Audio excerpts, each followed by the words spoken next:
So Jay, recently we've been talking about SPIFFE and SPIRE. And of course we love to talk about AI. So I think there was an announcement from Anthropic that we probably care about.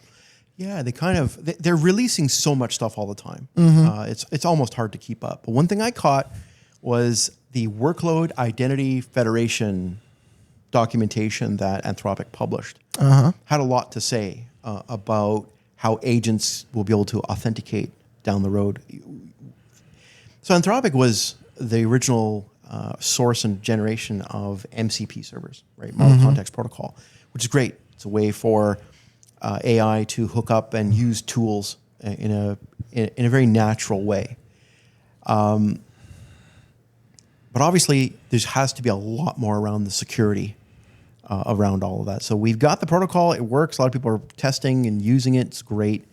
But security is lacking. And so we just had some podcasts about how to authenticate to an MCP server, multiple different ways, certificates, cryptographically bound tokens, what is a FAPI 2.0 concepts and principles. We covered all of that in previous podcasts. But I'm really glad to see Anthropic embracing open standards for SPIFFE SPIRE, which is, as we talked about before in specific episodes, the ability to have a SPIFFE identifier signed into a cert and a SPIRE intermediate CA and a SPIRE agent, which is cryptographically bound to it. Fantastic. Anthropic saying they're going to support that. Great. But here's the best part.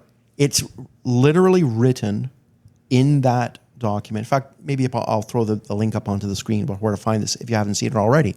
But there's a sentence in there I think is very important.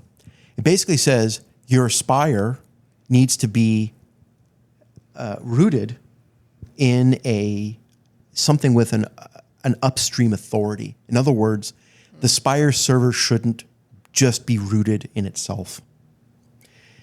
And they specifically called out the IDPs for that because they know that a lot of agent tokens are going to be issued by the IDPs, and they're obviously registering agents. But I would say to everybody, when you're reading that sentence in Anthropic's documentation, you really should be thinking about, you should, as part of your best practice, don't just stand up a SPIRE server, an intermediate. I'm calling it intermediate on purpose because it really needs to have a root private CA, of which the SPIRE CA is an intermediate. That's something that Anthropic called out directly. Now, they didn't invent that. They're basically taking SPIRE's best practices written by the SPIRE folks, right? That set of open standards, and they're basically repeating it. So if Anthropic is taking that little bit of esoteric information about how to stand up a private CA, it must be important. Sure. So I'm calling out the fact that, hey, good on you, Anthropic, for making it an open world that you guys are embracing. You know, open sourcing MCP, embracing open standards of authentication. We couldn't have a better story from Anthropic right now. But read past paragraph 1, and I just highlighted what I think is one of the most important things for people on this podcast to know about. All right. Thank you, Jay. Thanks, Tim.